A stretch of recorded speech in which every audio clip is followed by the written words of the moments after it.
Bismillahirrahmanirrahim. Assalamualaikum warahmatullahi wabarakatuh. Innal hamdalillah nahmaduhu wa nasta'inuhu wa nastaghfiruh wa na'udzu billahi min syururi anfusina wa min sayyiati a'malina. May yahdihillahu fala mudhillalah wa may yudlil fala hadiyalah. Asyhadu an la ilaha illallah wahdahu la syarikalah wa asyhadu anna Muhammadan abduhu wa rasuluh sallallahu alaihi wa ala alihi wa ashabihi wa man tabi'ahum bi ihsan ila yaumiddin, amma ba'd. Ikhwan wal akhwat rahimani wa rahimakumullah. Alhamdulillah, pada malam hari ini kita di majelis ke-82 di kajian kitab Bulughul Maram min Adillatil Ahkam karya Imam Al-Hafidh Ibn Hajar Al-Asqalani Syafi'i rahimahullah. Dan malam hari ini kita masuk di babu sholatit tatawwu', bab terkait dengan solat-solat sunnah. Ternyata ini alhamdulillah kita lanjutkan karena setelah saya baca kembali satu bab ini, itu ada di dalamnya masalah solat malam, nanti terkait dengan solat tarawih. Iya, mudah-mudahan nanti kita dapat pembahasannya. Karena beliau akan mulai dengan keutamaan solat sunnah, kemudian nanti solat rawatib. Solat-solat sunnah rawatib, yaitu ba'diyah atau qobliyah. Kita langsung saja baca. Qala al-Imam Al-Hafidh Ibn Hajar rahimahullahu ta'ala di bab yang ke-9 dalam kitab ini, dalam kitabus sholah. Babu sholatit tatawwu', bab solat sunnah. Di sini beliau akan membahas ya solat sunnah mulai dari solat sunnah rawatib hingga witir, hingga solat sunnah witir. Dan beliau akan membawakan banyak hadits dalam masalah ini, hingga nanti akan disinggung oleh beliau rahimahullah solat duha, solat malam,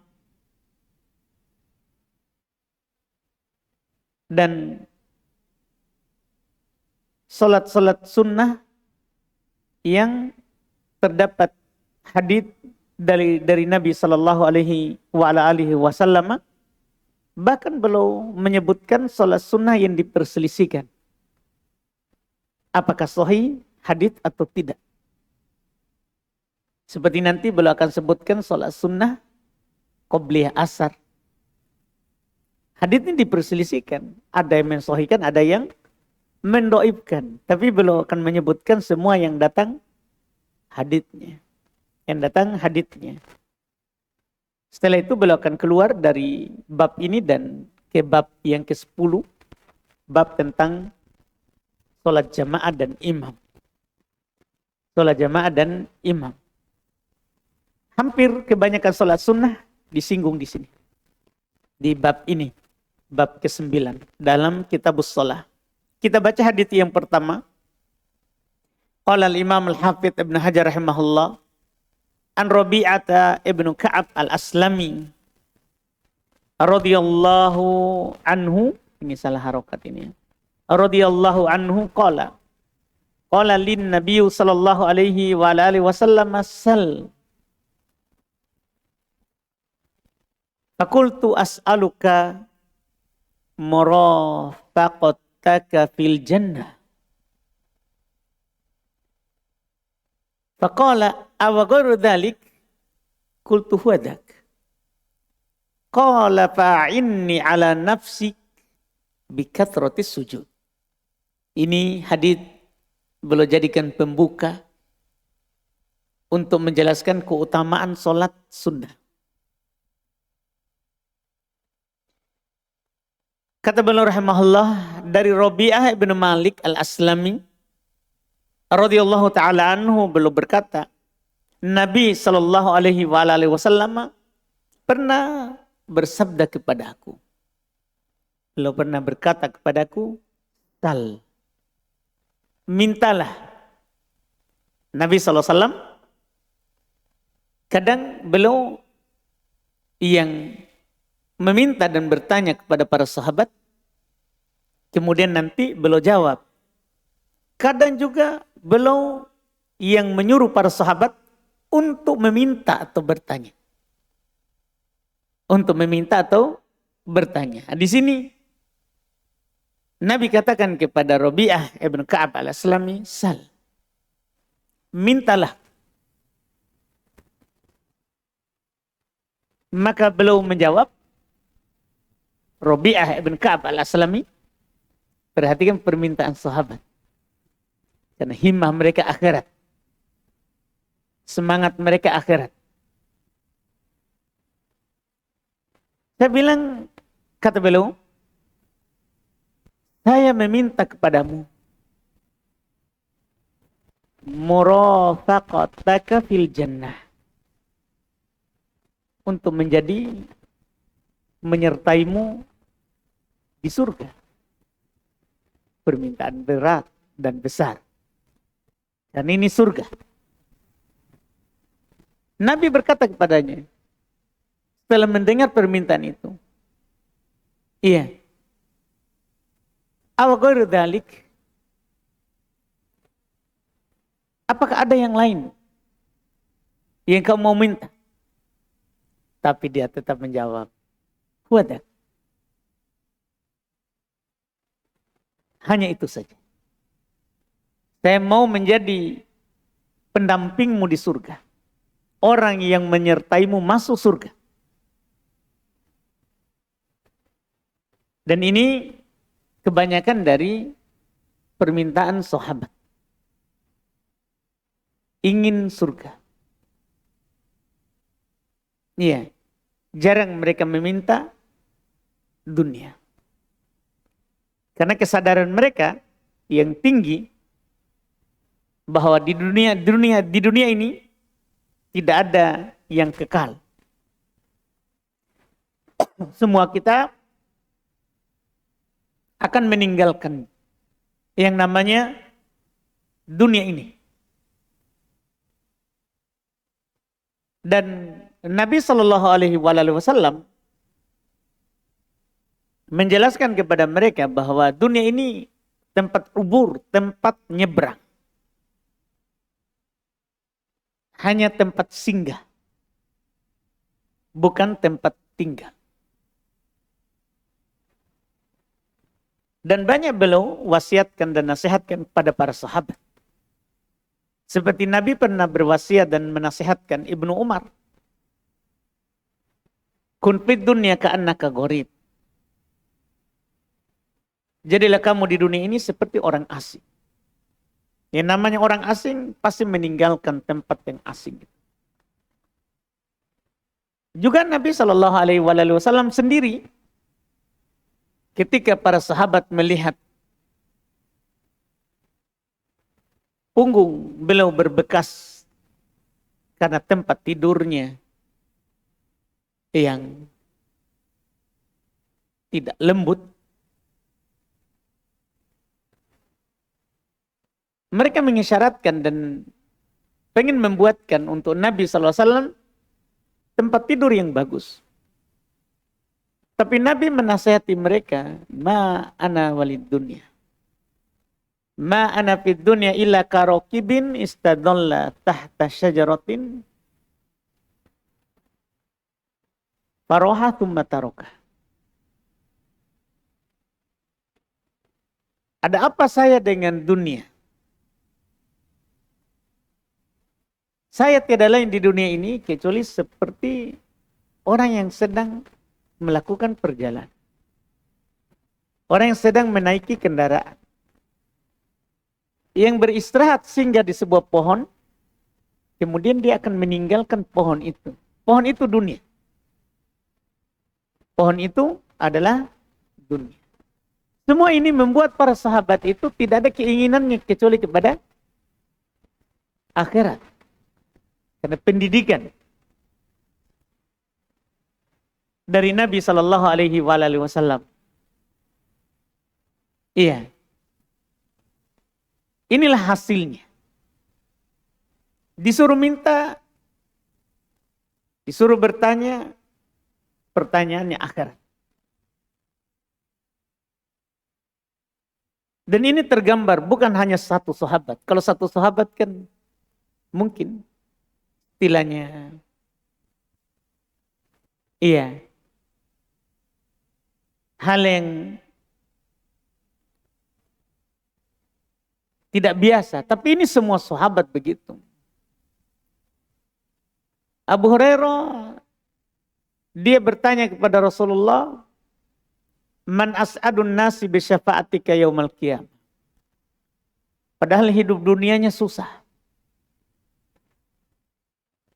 Siapa orang yang paling berbahagia untuk mendapatkan syafaatmu nanti di hari kiamat? Iya, ini semangatnya. Semangatnya mereka. Bagaimana akhirat? Karena juga mereka paham dengan pengajaran Nabi juga. Karena kalau kita semangat dunia, dunia ini kita tidak dapat kecuali yang dituliskan untuk kita. Bagaimanapun kita bersemangat, kita kerja 24 jam, tidak akan datang kecuali yang telah dituliskan. Iya, jangan sampai ada di antara kita yang menyesali takdir. Oh, kenapa saya menikah sama si fulan dulu, coba sama si fulan, we tahu usahanya. Enggak, segitu Ji memang. Coba saya lakukan, enggak. Biar kalau ada jam 25 jam, enggak bisa menambah sedikit pun dari yang dituliskan. Kalau kita semangat dunia, sahabat dididik oleh Rasulullah semangat akhirat. Kalau kita semangat akhirat, dunia akan datang sendiri. Itu sudah dibuktikan oleh para sahabat. Kita bisa melihat bagaimana Abu Bakar yang menyedekahkan seluruh hartanya, yang dia sisakan hanya Allah dan Rasulnya. Apakah dia susah? Dia bisa bersedekah juga setelah itu. Kita bisa melihat Umar setengah hartanya. Uthman, dia menyiapkan di perang Tabuk saat paceklik. Para sahabat banyak menangis karena tidak bisa ke Tabuk, tidak ada kendaraannya. Dia bersedekah dengan onta, kuda, beserta isinya. Apakah setelah itu dia miskin? Tidak. Ali. Demikian pula al-mubasysyirin bil jannah. 10 orang yang diberi kabar dengan surga. Abdurrahman ibn Auf.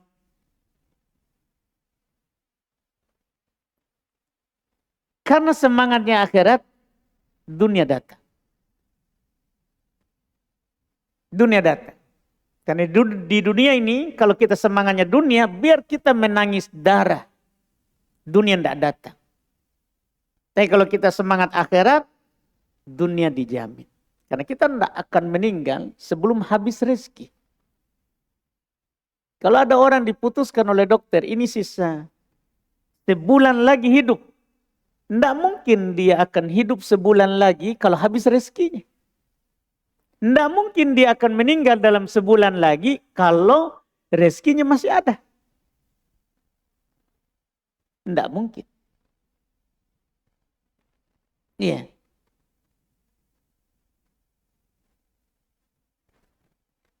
Karena rezeki sama ajal itu ditulis dalam satu waktu.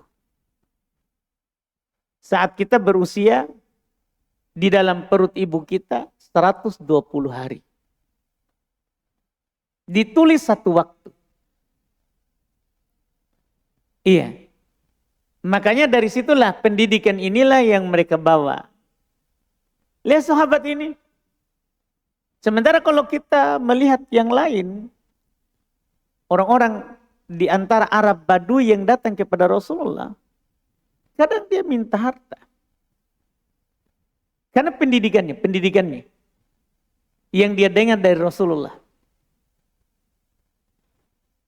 Tapi sahabat-sahabat yang hidup bersama Nabi, mereka kelihatan bahwa yang mereka minta itu adalah surga. Ini laki-lakinya, perempuan juga begitu. Bukan hanya laki-lakinya. Perempuannya juga begitu.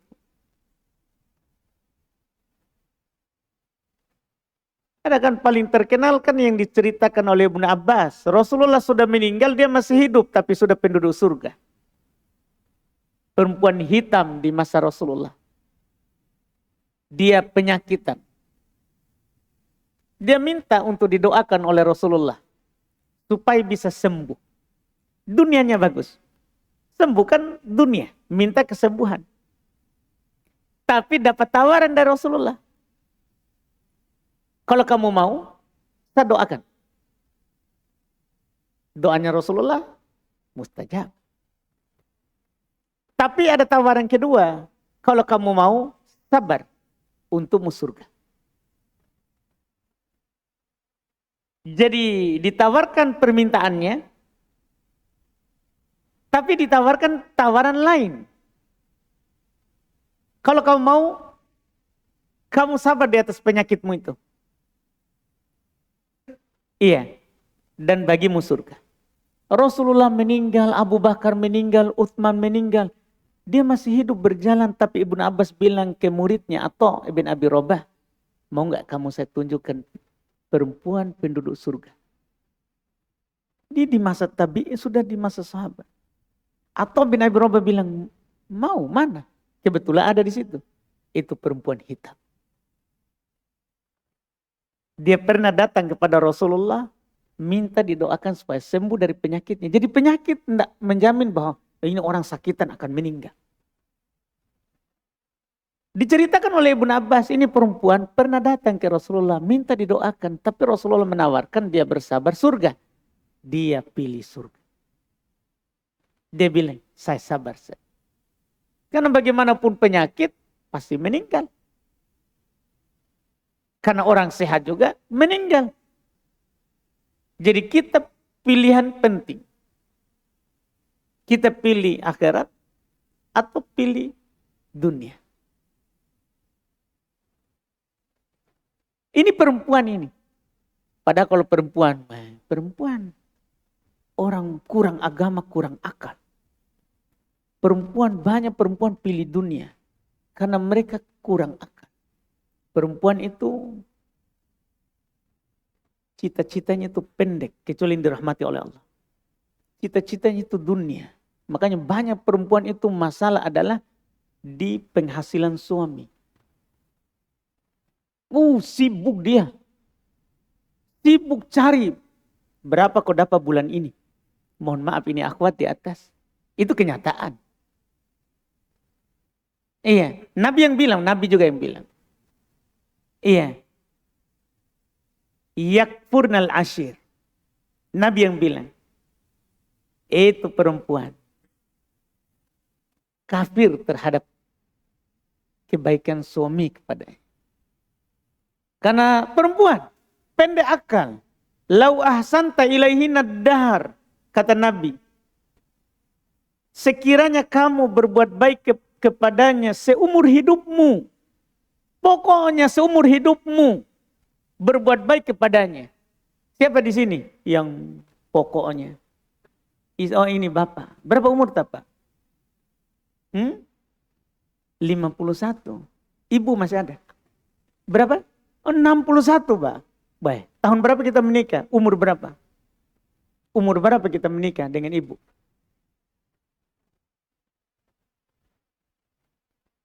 37. Selalu baik kita sama istri. Tidak pernah kita tidak baik.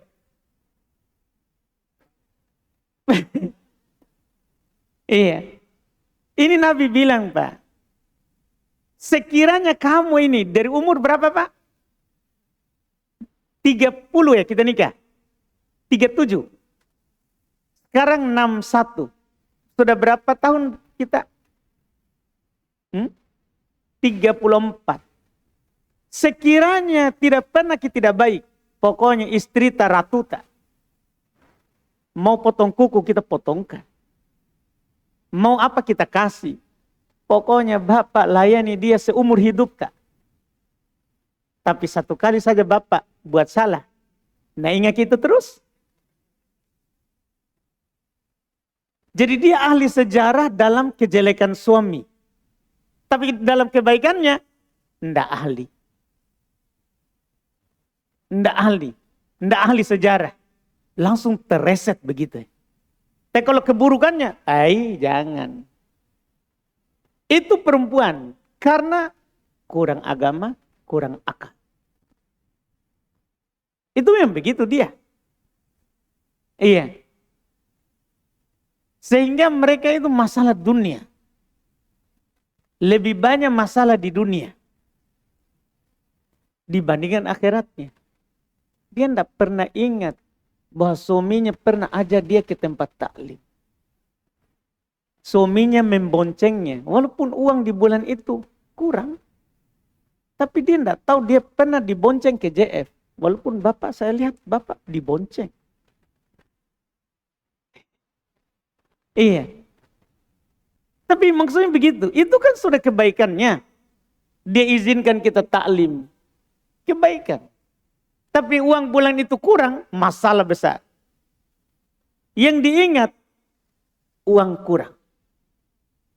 Yang diingat dikeluh kesahkan, ya saya ini tempat curhat nih, adalah karena suaminya tidak pernah kasih tahu berapa penghasilannya sebulan. Apa masalah tak itu?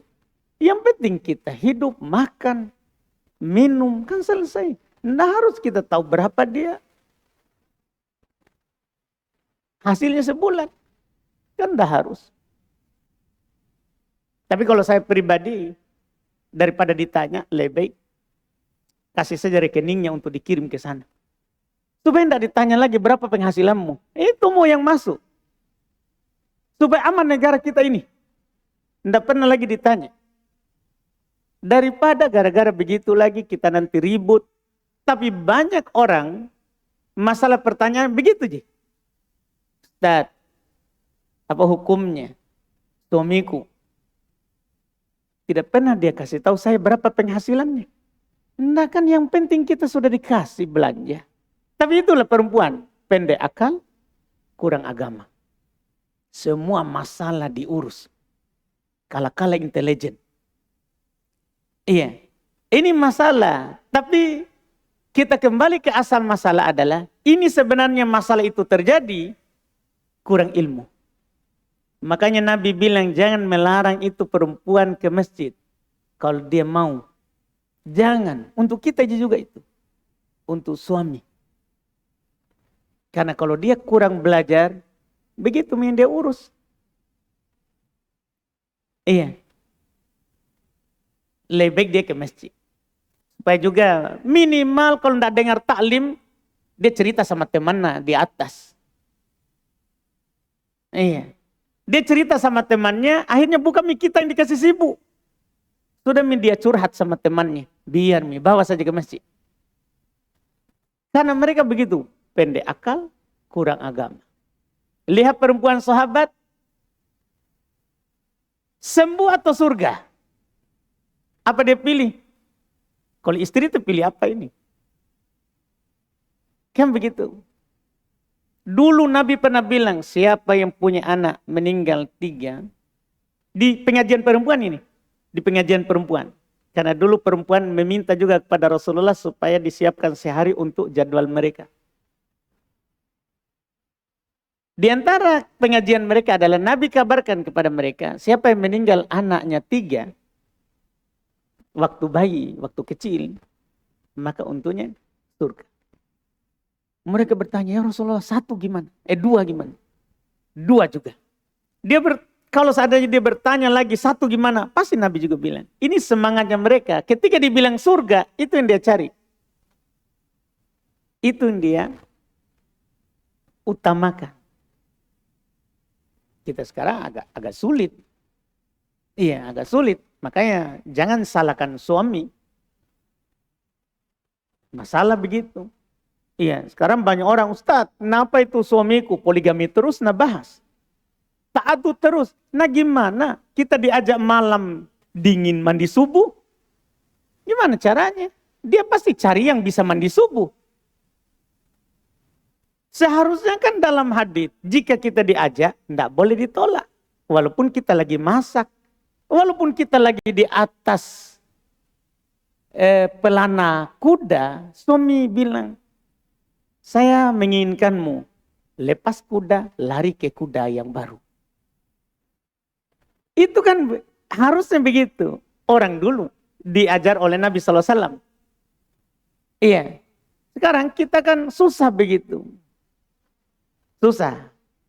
Nah, ini, tapi tentunya tidak semua perempuan seperti itu. Alhamdulillah banyak juga perempuan baik. Banyak perempuan seperti tentunya perempuan sahabat. Sifat dan tabiatnya. Lebih mementingkan akhirat daripada dunia. Mereka ridho dengan yang sedikit. Iya, banyak perempuan juga seperti itu. Tapi secara dasar ini sebagai perbandingan untuk kita. Inilah sahabat. Makanya kenapa kita ini di dalam beragama adalah berada di atas Quran, hadits, dan pemahaman sahabat. Karena mereka lah yang mempraktekkan ini syariat. Tidak akan baik kita ini kalau kita tidak mencontoh mereka.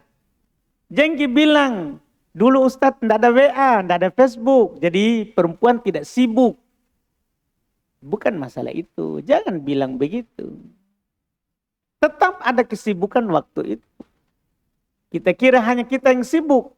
Aisyah radhiyallahu ta'ala anha, dia tidak kodok puasanya di Ramadan kecuali di Sya'ban karena sibuk melayani Rasulullah. Baik, begitu. Kita ini tidak sibuk Tommy terhadap suami. Baru sekarang bertanya, Ustadz, tidak sempam ini ku kodok. Gimana nih? Dosa ki. Tidak ada udur baru kita tidak sempat kodok. Kecuali kita bilang, Ustadz, wah suamiku mau setiap hari. Siang dan malam. Baru saya bilang, udur. Tidak ada apa-apa. Kita cuma scroll di WA, Facebook, YouTube, Instagram, Telegram, TikTok. Itu aja kita urus. Baru datang Sya'ban, tidak sempat ke kodok. Di mana Ki? Ini masalah. Iya. Ini harus kita pahami. Dalam praktek. Makanya kita sekali lagi lihat keadaan salaf. Jangan beralasan. Semua orang punya kesibukan. Semua masa ada sibuknya. Semuanya ada cobaan dan godaannya. Kita saja bagaimana menyikapi itu. Nah, ini yang harus kita pahami. Ini yang saya mau singgung di sini. Mumpung lewat. Bagaimana semangatnya sahabat. Bagaimana semangatnya sahabat. Akhirat. Karena dunia itu gampang. Akhirat ini yang susah. Rasul bertanya kepadanya, apakah ada yang lain? Dia bilang, itu saja. Maka Nabi SAW mengatakan kepadanya, kalau itu yang kamu mau, maka Nabi berkata kepadanya, fa'inni ala nafsik bikathratis sujud. Tolonglah saya dengan dirimu, bantu saya dengan dirimu. Nabi tidak bilang, sudah aman kalau begitu saya jamin kamu surga. Tidak. Ada sebab harus. Karena nasab tidak berguna. Kedekatan dengan orang baik tidak berguna. Kalau kita sendiri tidak baik. kalau kita sendiri tidak baik. Maka kata Nabi kepadanya, bantu saya dengan dirimu untuk banyak sujud. Untuk banyak sujud. Banyak sujud maksudnya banyak sholat. Sholat kan cuma 5. Maksudnya ini anjuran untuk melakukan banyak sholat sunnah. Iya, karena kalau kita hanya sholat wajib, sedikit kita sujud. Sholat duhur 4 rakaat kali 2. Berapa berarti kita sujud? Lupa semua mikir perkalian. Ikut-ikut dong ceramah, aduh. Masa hanya saya? Ingat. Kalau sholat duhur berapa kali sujud? 8. Asar? 8. Berarti sudah 16. Maghrib? 6. Berarti sudah 22 sujud. Isya 8. Berarti 30 sujud. Subuh 4. Berarti hanya 34 kali sujud kalau hanya kita sholat wajib.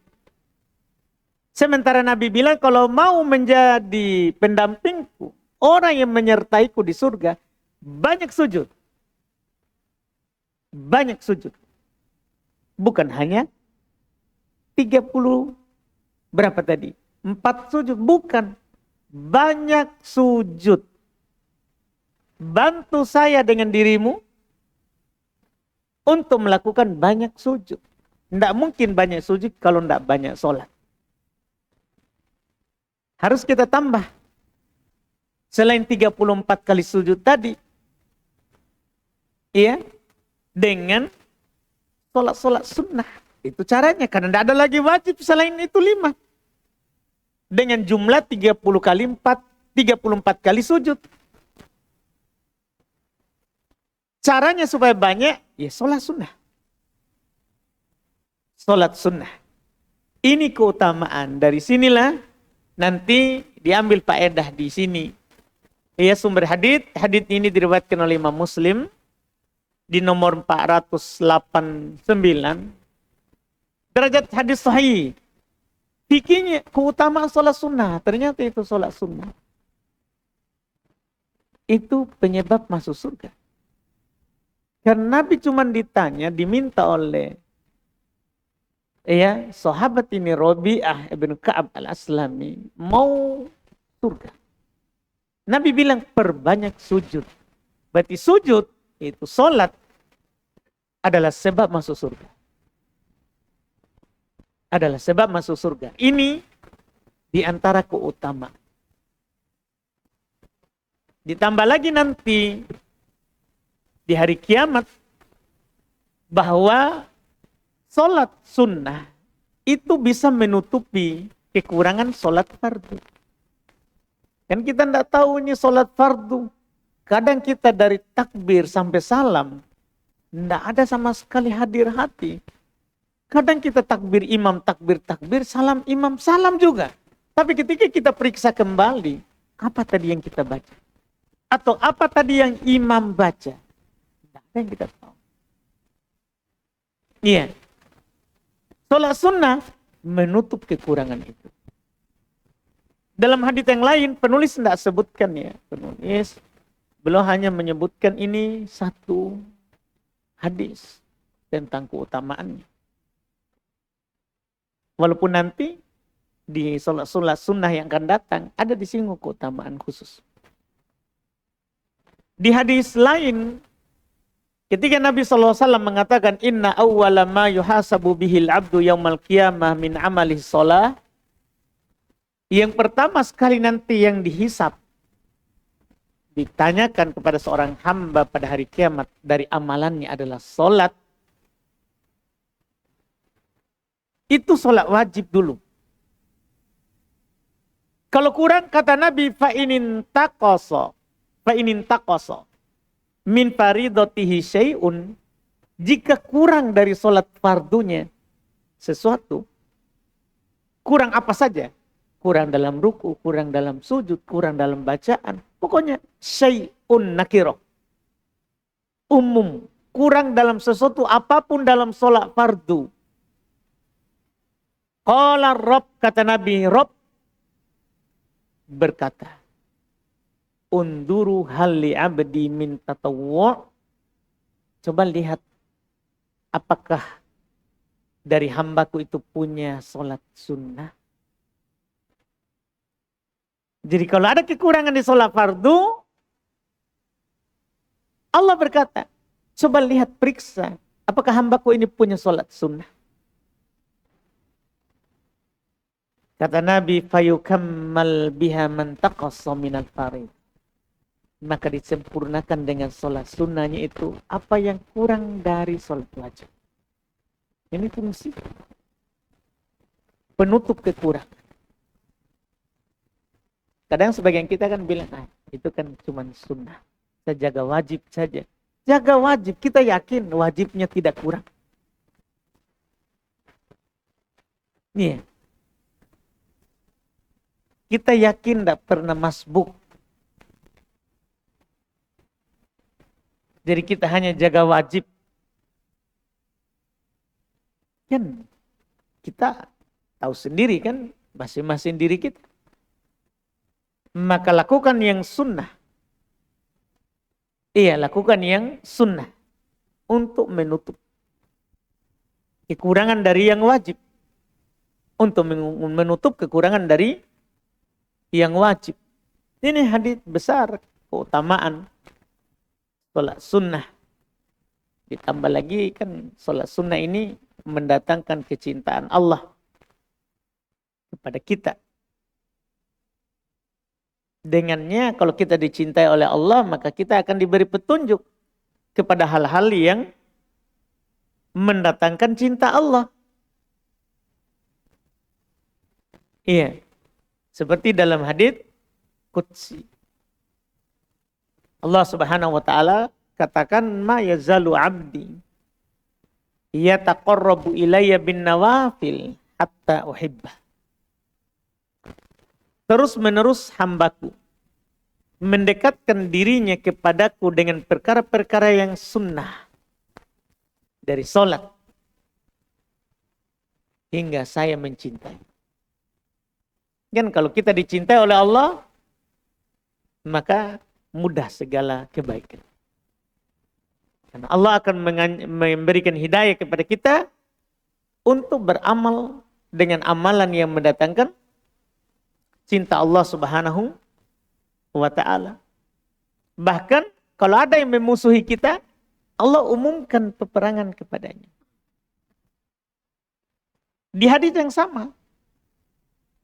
Kata Allah Subhanahu wa ta'ala, man adali waliyan faqad adantuhu bil harb. Siapa yang mengganggu, menyakiti wali, orang yang saya cintai, maka saya umumkan kepadanya peperangan. Bayangkan orang yang mengganggu kita, yang kalau kita dicintai oleh Allah, maka orang itu akan diperangi oleh Allah. Nah, ini keutamaan. Ini namanya keutamaan sholat sunnah. Beliau hanya menyebutkan satu hadis dan saya hanya mempersiapkan satu hadis ini untuk malam hari ini sebagai awal dari keutamaan sholat sunnah. Adapun hadis berikutnya saya sudah siapkan semuanya sampai akhir dari sholat sunnah ini. Cuman penyampaian malam ini saya cuman siapkan itu. Karena setelahnya adalah merinci sholat sunnah itu. Mulai dari nanti sholat sunnah rawatib. Sholat sunnah rawatib. Adapun faedah kedua di situ, amalan sholat adalah yang paling utama. Amalan sholat yang paling utama adalah sujud. Karena itu yang disebutkan oleh Nabi. Amalan sholat yang paling utama adalah sujud. Karena itu yang disebutkan oleh Nabi. Setelah itu, insya Allah mulai dari pertemuan akan datang, rincian sholat sunnah. Mulai dari rawatib, qobliyah atau ba'diyah, hingga nanti sholat sunnah yang lain. Kita cukupkan dulu. Alhamdulillah. Mohon maaf agak melebar karena saya cuma mau mengisi waktu juga. Iya. untuk mengisi. Karena saya pikir tadi satu hadis. Apa persiapannya? Ya, karena enggak pernah dikasih juga tematik di JF. Itu tematiknya tadi. Alhamdulillah. Mudah-mudahan dimaafkan. Kalau yang tersinggung, ya maafkan saja. Iya, alhamdulillah. Kita masuk di pertanyaan sebelum adzan.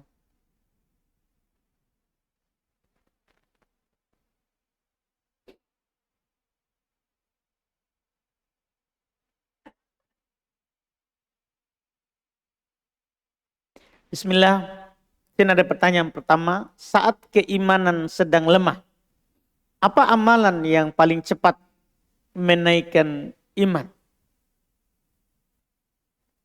Berdoa kepada Allah. Berdoa kepada Allah Subhanahu wa ta'ala. Dan keimanan memang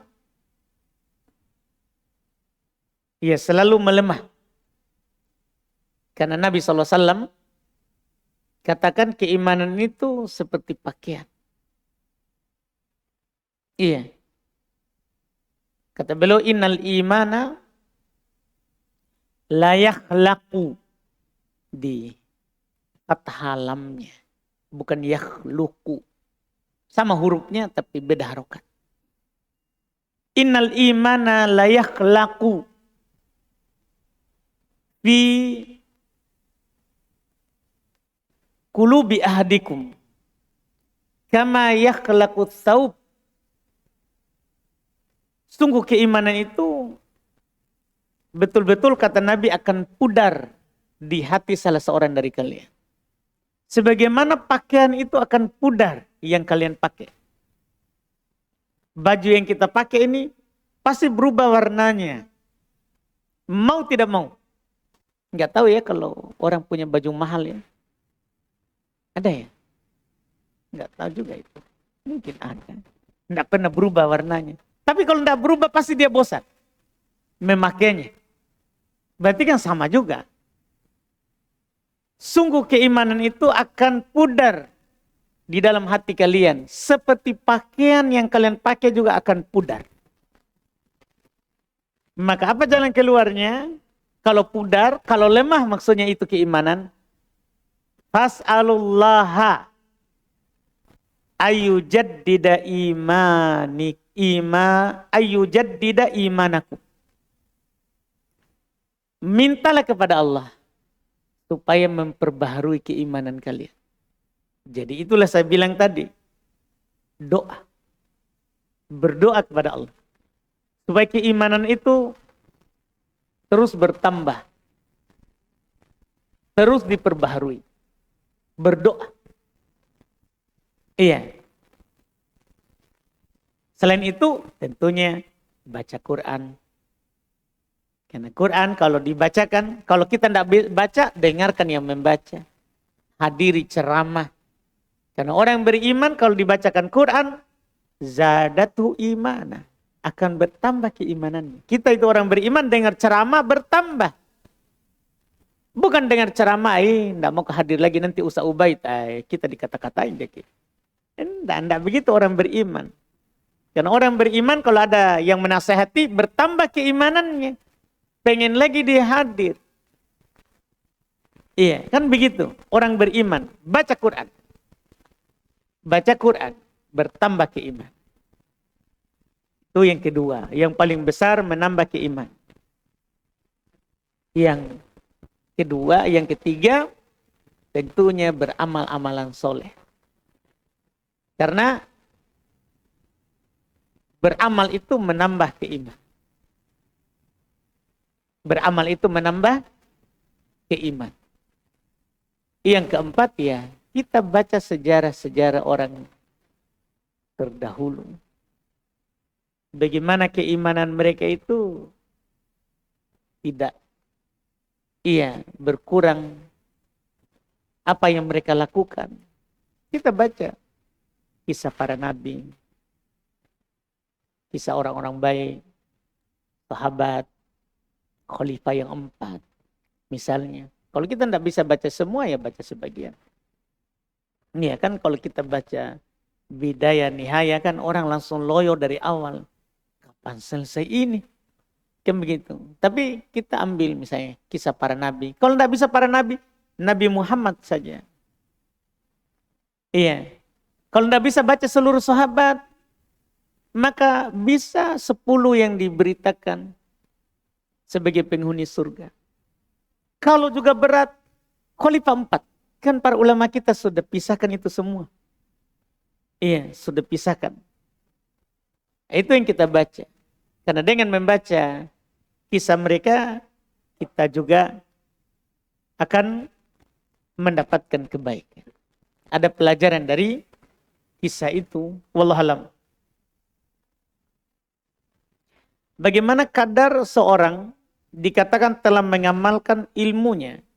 Ya, kalau dia sudah amalkan minimal kalau itu bukan perkara yang wajib, minimal sekali pernah dia amalkan. Misalnya, ada di antara kita yang tidak pernah berbekam. Siapa di antara kita yang tidak pernah berbekam? Atau sudah berbekam tapi tidak pernah bayar? Siapa di antara kita yang tidak pernah berbekam? Banyak ya. Misalnya kita, ketika kita mendengar Rasulullah pernah berbekam. Akhirnya kita berbekam. Dan Rasulullah pernah berbekam dan bayar tukang bekamnya. Kita lakukan itu sekali saja. Seperti Imam Ahmad. Lewat hadits Rasul berbekam dan membayar tukang bekamnya. Belum lakukan. Belum bekam dan bayar. Padahal kata para ulama waktu itu Imam Ahmad lagi kesusahan uang. Tapi karena menjalankan pernah dengar sampai kepadanya hadits itu, dia lakukanlah. Dan dia bayar. Jadi jangan sekedar bekam. Bukan karena Rasulullah pernah berbekam. Akhirnya tidak ada pahala. Bekam karena mau sehat gitu. Tidak. Bekamlah karena Rasul pernah berbekam. Supaya ada nilai pahala. Itu yang kita lakukan. Itu namanya beramal dengan ilmu yang sampai. Beramal dengan ilmu yang sampai. Iya. Ini yang diantara yang bisa dilakukan. Untuk mengamalkan ilmu. Jadi kalau dia tidak terus-menerus lakukan. Jangan dicela. Itu ada udurnya. Atau ada amalan lain. Yang dia lakukan. Yang kalau dia lakukan amalan yang itu. Dia tidak akan mampu. Istiqomah misalnya. Iya, dilihat. Jangan mencela orang karena tidak beramal dengan semua yang dia tahu. Tidak ada orang mampu itu. Tidak ada orang mampu beramal dengan semua yang dia tahu. Tidak ada. Iya. Wallahualam. Masa apa? Belum? Sudah. Nah, kenapa tidak ada bunyi? Oh, bunyi apa? Bismillah. Kita adzan dulu.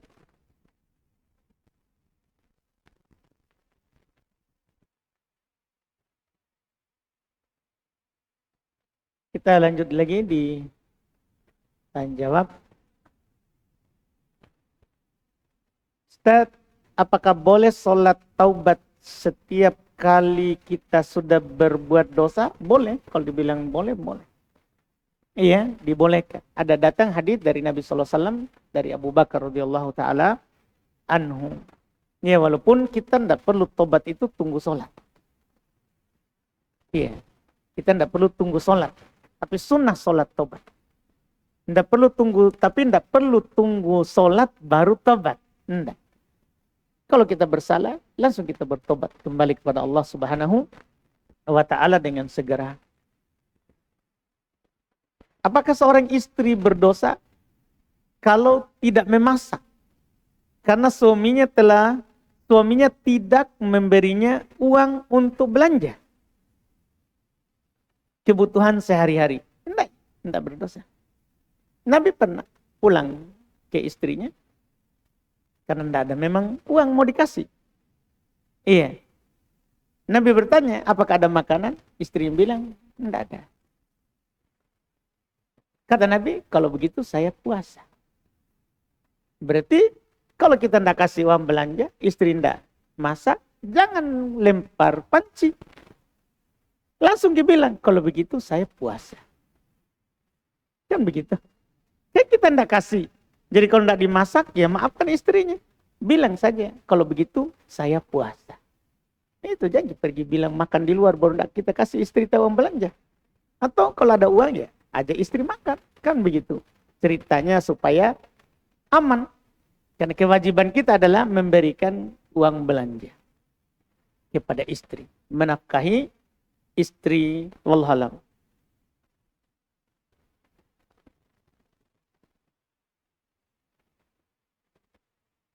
Bolehkah bertanya kepada seorang ikhwah yang mau ta'aruf soal berapa penghasilannya per bulan dan berapa kesanggupannya memberi nafkah nanti setelah menikah setiap bulannya?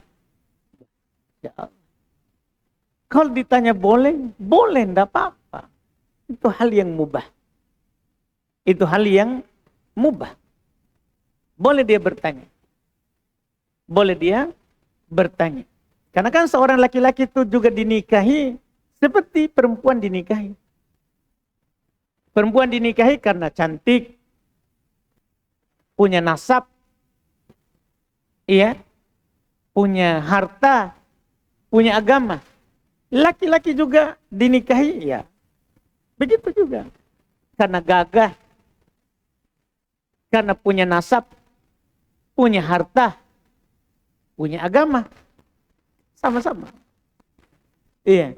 Jangan sampai kita bilang, oh kalau perempuan dinikahi karena 4 itu, laki-laki tidak perlu kau lihat. Ya, perlu, harus dia lihat juga. Harus dia tahu siapa yang melamar. Harus dia tahu siapa yang melamar. Kalau dibilang mubah, boleh, boleh. Kalau pertanyaannya boleh. Iya, karena apakah dia nanti bisa memenuhi kewajiban atau tidak. Kan nanti setelah akad wajib dia nafkahi istrinya. Disepakati oleh para ulama, tidak ada silang pendapat. Jadi boleh dia bertanya, dia mampu nafkahi saya atau tidak. Dia mampu nafkahi saya atau tidak nanti. Boleh dia bertanya, mubah. Mubah, wallahualam. Cuman sama dengan laki-laki, kalau kita pilih punya agama, maka kita beruntung. Karena orang kalau punya agama, tidak mungkin telantarkan kita. Kalau punya agama, tidak mungkin dia telantarkan. Dia akan susah, ya, sebagaimana kita susah. Iya, wallahualam.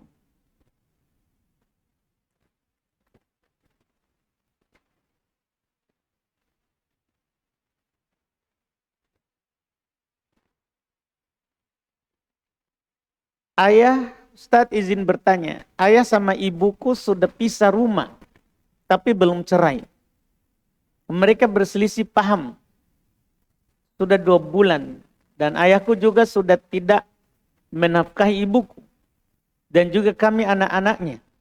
Sudah 3 tahun ayahku cerita, cerita di kampung.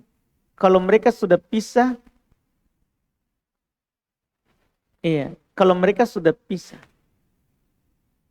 Teman-teman, teman-teman adekku meminta saya untuk pulang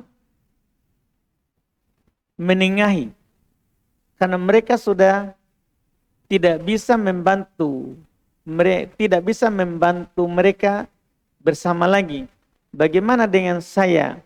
Mau pulang tapi tidak ada mahram. Apa yang harus saya lakukan, Ustadz? Insyaallah. Iya, kalau memang darurat, pulang saja. Walaupun tidak ada mahram. Kalau memang darurat.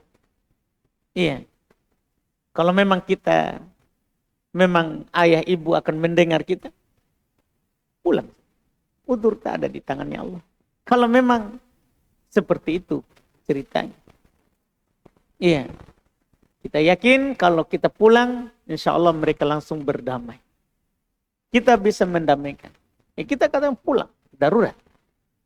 Hajat, ini dibutuhkan. Ini dibutuhkan. Bismillah, gas pulang. Iya, alhamdulillah. Semoga mahramnya dimudahkan ya. Amin semua, anak muda depan. Insya Allah.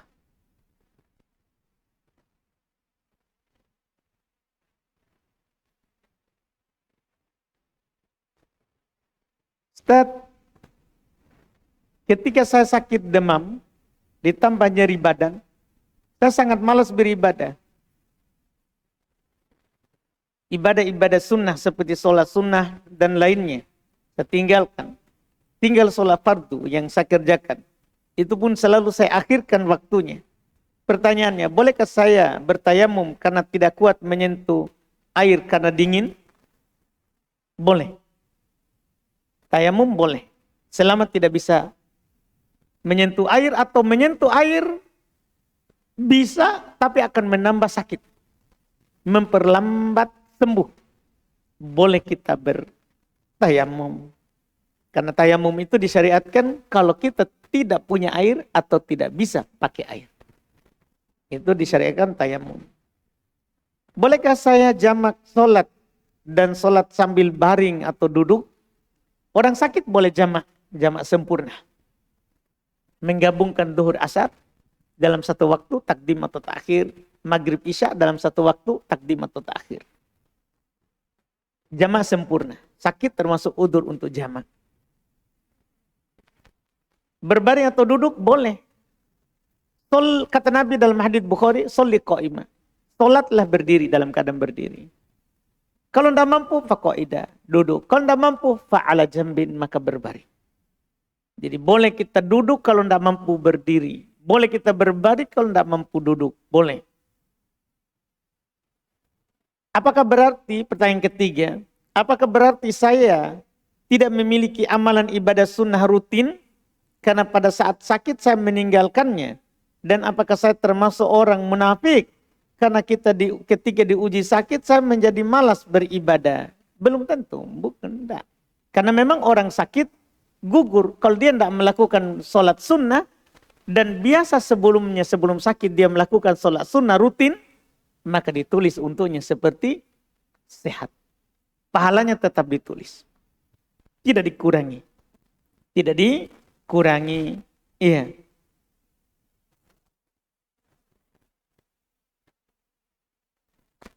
Wallahualam.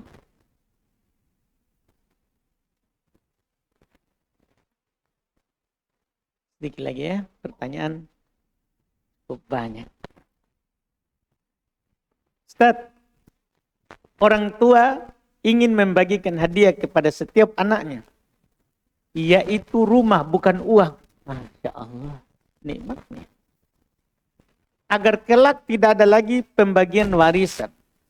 Apakah anak-anaknya sudah dikenai hukum wajib berhaji? Apa hubungannya ini lagi? Bagi rumah kok wajib berhaji?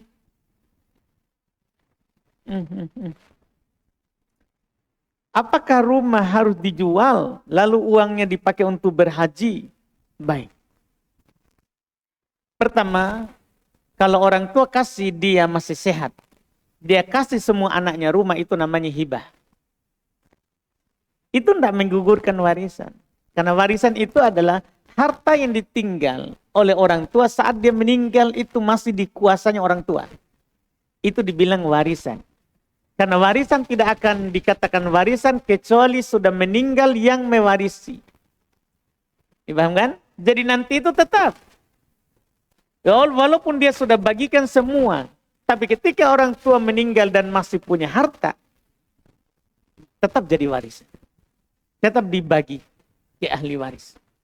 Tetap dibagi ke ahli waris. Jadi itu tidak menggugurkan. Kecuali saat dia sudah kasih semua bagi semua, sisanya dia mungkin dia wakafkan misalnya, akhirnya dia meninggal dalam keadaan tidak ada warisannya, atau ada tapi untuk membayar utangnya, atau ada tapi wasiatnya, kepada selain ahli waris. Karena tidak ada wasiat untuk ahli waris.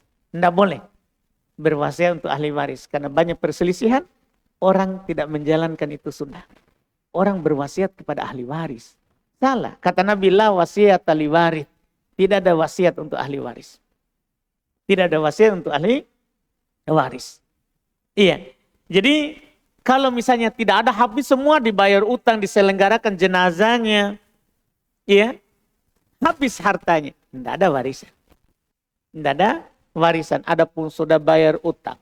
Sudah dikeluarkan wasiatnya. Sudah diselenggarakan jenazahnya. Dibelikan kain kafannya. Kalau kuburannya dibelikan kuburannya dengan uangnya tadi. Tapi masih ada sisa. tetap dibilang warisan. Tetap dinamakan apa? Warisan. Wallahualam. Kemudian apa anak-anaknya sudah dikenai hukum wajib berhaji? Ya kalau dia punya lebih dari kebutuhan pokok dari hidupnya, rumah, makanan untuk mereka makan, atau kalau dia pergi haji tinggalkan istri, dia punya uang untuk disimpan untuk istrinya, wajib haji. Wajib haji. Iya. Kalau kurang dari itu tentunya tidak ada hukum wajib haji. Karena haji khusus bagi yang mampu berhaji.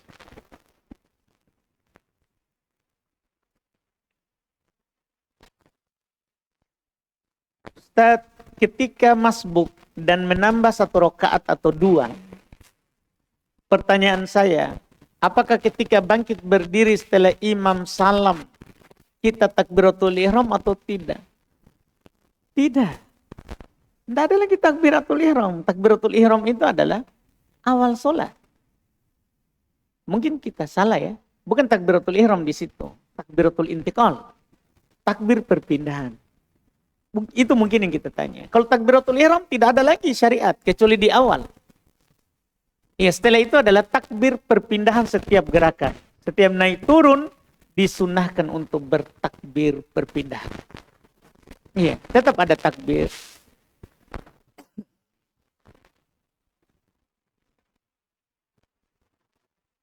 Ustaz, waktu sholat duhur sudah masuk. Tapi jemaah masjid dekat rumah terlambat adzan. Dikarenakan tidak ada yang adzan. Tapi saya mendengar di masjid lain sudah adzan. Pertanyaannya, apakah saya boleh melakukan sholat karena masjid lain sudah adzan? Atau saya harus menunggu masjid dekat rumah adzan terlebih dahulu? Tidak. Bahkan kalaupun seluruh masjid tidak ada yang adzan, kapan sudah masuk waktu, kita sudah boleh sholat. Iya, karena syarat sholat maksudnya waktu. Adzan itu adalah sunnah sholat. Kalau tidak ada yang adzan, paling tinggi dia adalah fardu kifayahnya sholat. Itu adzan. Adzan itu kan i'lam bidukhulil waktu. Adzan itu adalah pengumuman masuknya waktu. Artinya kalau sudah masuk waktu, walaupun tidak ada pengumuman, tetap waktu itu masuk. Syarat sahnya adalah masuk waktu. Masuk waktu. Jadi walaupun tidak adzan, tetap kita sudah boleh sholat sunnah. Sudah boleh sholat sunnah. Wallahualam, sudah pas lewat. Sudah 8.00 kalau di jam saya. Mohon maaf banyak pertanyaan tidak sempat dijawab. InsyaAllah ta'ala kita lanjut lagi di pertemuan akan datang. Subhanakallahumma wa bihamdik, asyhadu an la ilaha illa anta astaghfiruka wa atubu ilaik. Assalamualaikum warahmatullahi wabarakatuh.